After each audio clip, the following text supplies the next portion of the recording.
Friends, welcome back to another video. Welcome back to Earth Mom Dehradun. और कैसे हैं आप सब लोग? कैसे कैसे ठंड पड़ रही है आप लोगों के घर पे? कमेंट सेक्शन में जरूर बताना। सो विदाउट फर्दर डिले शुरू करते हैं आज का मजेदार वीडियो।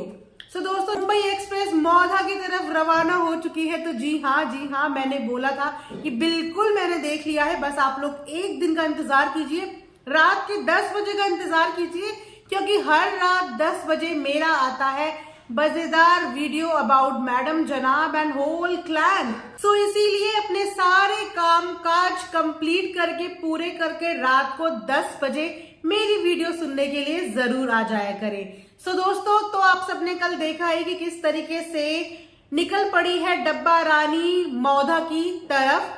और जाते जाते पहले तो एक दिन पहले जाएंगे, थोड़ा सा एक दिन पहले के व्लॉग में, जहां पे डब्बा अपने घर के सदस्यों को बोलती हुई नजर आ रही थी कि मैं कल मौधा चली जाऊंगी, जिसपे उनके पापा ने उनसे एक क्वेश्चन पूछा, क्यों? मुझे वहीं पे समझ में नहीं आया कि ये घर के लोग इतने अजीबोगरीब से सवाल क्यों पूछते हैं। क्यों डब्बा की फैमिली के लोग डब्बा को मौधा भेजने में इतने अनकंफर्टेबल रहते हैं? रीजन ऐसा क्या है? उनकी मम्मी के होश उड़ जाते हैं। पापा तो चलो उनके बहुत इनोसेंट है, एक ऐसी पर्सनालिटी जो कैमरे में सिर्फ गेस्ट की तरह रहते हैं, कुछ बोलते नहीं, जिनके कोई ओपिनियन ही नहीं है, जिनकी कोई बातें ही नहीं है। तो विद ड्यू रिस्पेक्ट, लेकिन उन्होंने भी मुंह खोला, और मुंह खोला तो क्या बोला, क्यों? कोई अपनी बेटी से ससुराल जाते हुए क्या ये सवाल पूछता है कि भैया तुम ससुराल क्यों जा रही हो?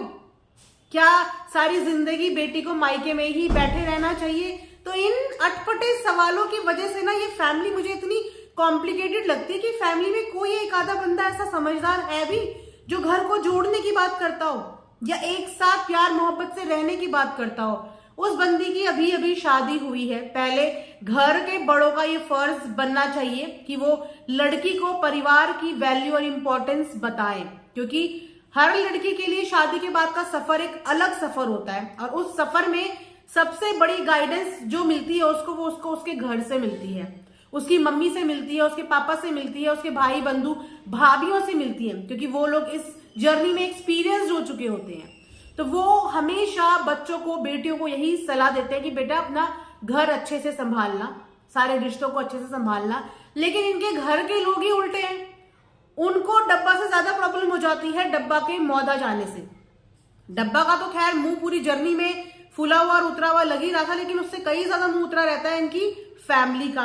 मैं पापा को समझदार समझ रही थी, तो उन्होंने भी बोल दिया कि क्यों जा रही हो। वाह, उसके पेरेंट्स नहीं है क्या? उनके पेरेंट्स को अपने बच्चों के साथ टाइम बिताने का हक नहीं है क्या? वो अपने बच्चों को मिस नहीं करते होंगे?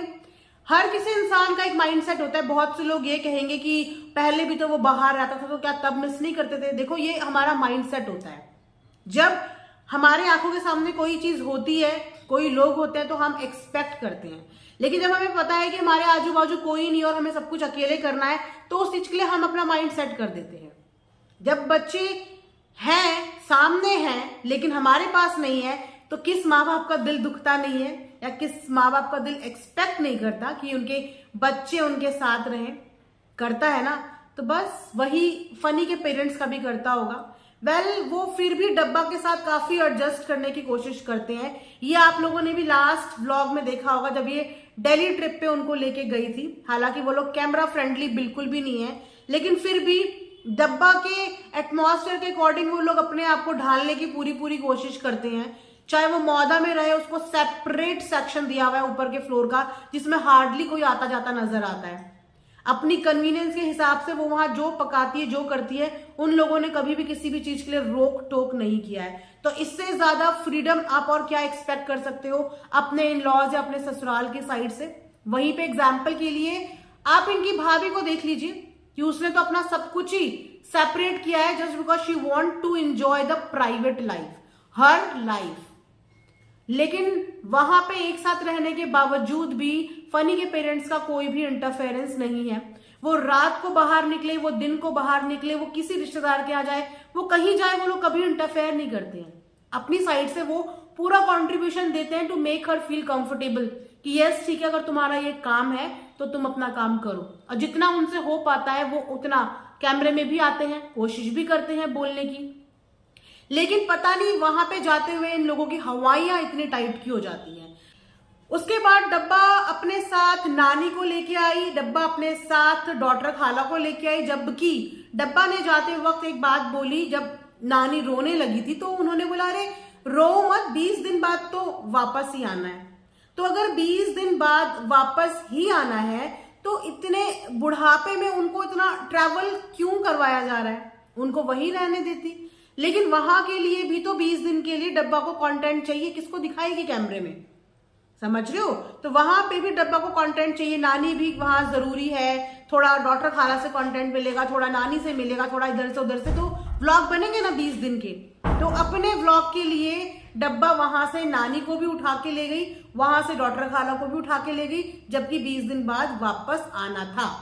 डब्बा वहां पे जाती है, अच्छा खासा सरप्राइज प्लान। देखो फनी के ऊपर मैंने आपको कल भी बताया था कि इतना प्रेशर है डब्बा को पैम्पर करने का, बिकॉज डब्बा की एक्सपेक्टेशंस बहुत हाई है, बहुत ज्यादा एक्सपेक्टेशन हाई है। एक इंसान होता है जो उसे लगता है कि यार मैंने अपनी 7 साल स्ट्रगल के बाद, मतलब अगर आप अपने प्यार को पाने के लिए 7 साल का इंतजार कर रहे हो, 7 साल की मेहनत कर ले, तो मुझे लगता है कि जब वो उसे पा लेता है तो उसकी सारी ख्वाहिशें पूरी हो जाती है कि यस मैंने अपनी जिंदगी में 7 साल इस चीज को पाने में लगाए, आज ये चीज मेरे पास है, मेरे लिए इससे बढ़कर खुशी की बात और कुछ भी नहीं है।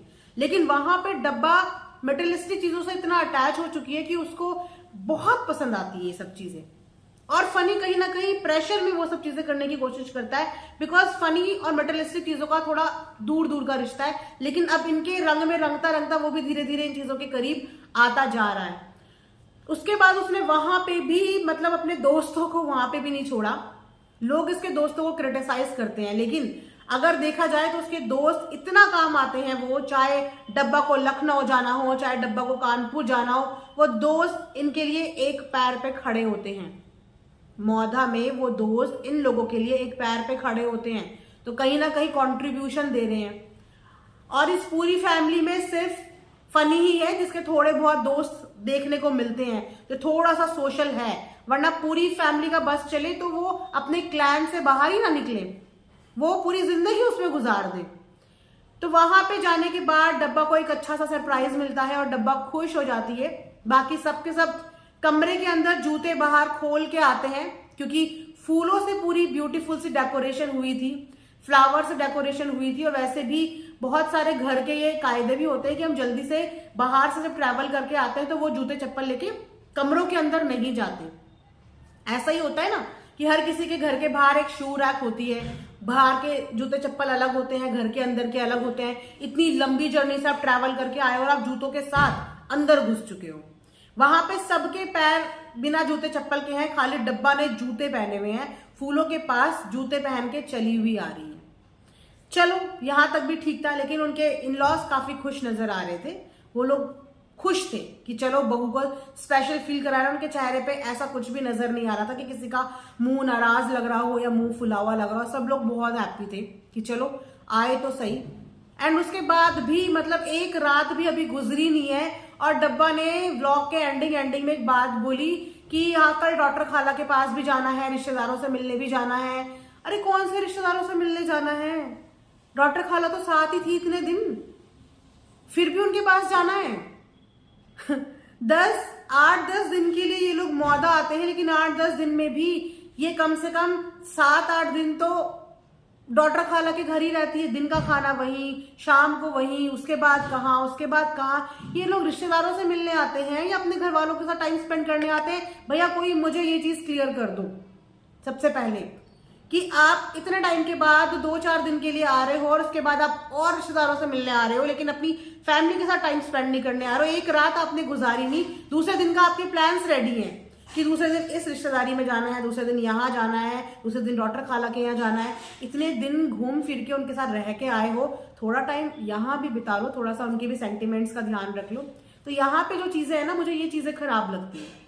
मैं ये नहीं बोलूंगी कि डब्बा अपने इस रिश्ते को, अपने इस घरौंदे को चलाने के लिए कोशिश नहीं कर रही है, वो कोशिश कर रही है। लेकिन जैसे कि मैंने बोला कि हर लड़की के लिए शादी के बाद का सफर एक डिफरेंट सफर होता है और उस सफर में उसको सही गाइडेंस की, प्रॉपर गाइडेंस की सबसे ज्यादा जरूरत होती है, जो उसको मिलता है उसके घर से, उसके रिश्तेदारों से।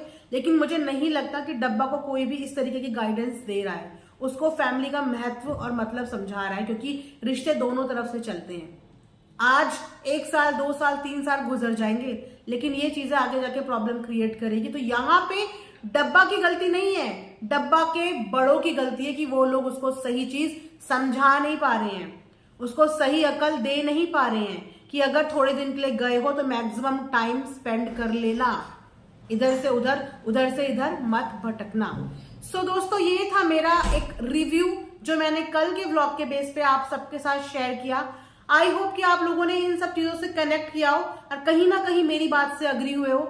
मैं जानती हूं कि सबके पॉइंट ऑफ व्यू सेम नहीं होते, हो सकता है मेरे पॉइंट ऑफ व्यू से आप में से बहुत सारे लोग अग्री नहीं करते होंगे, बट मेरा काम है यहाँ पे अपने पॉइंट ऑफ व्यू आप लोगों से शेयर करना, और आप भी अपने point of view comment section में मेरे साथ शेयर जरूर कर सकते हैं। मैं कभी किसी को मना नहीं करती। हर तरीके की बात, शिकायतें या प्यार आप कमेंट सेक्शन में बिल्कुल दिखा सकते हैं, मैं डेफिनेटली उनको कंसीडर करने की पूरी कोशिश जरूर करूंगी। सो आज के लिए सिर्फ इतना ही, कल फिर मिलेंगे रात को 10 बजे नेक्स्ट वीडियो में। तब तक अपना ध्यान रखिए and thanks for watching earth Mom Dehradun.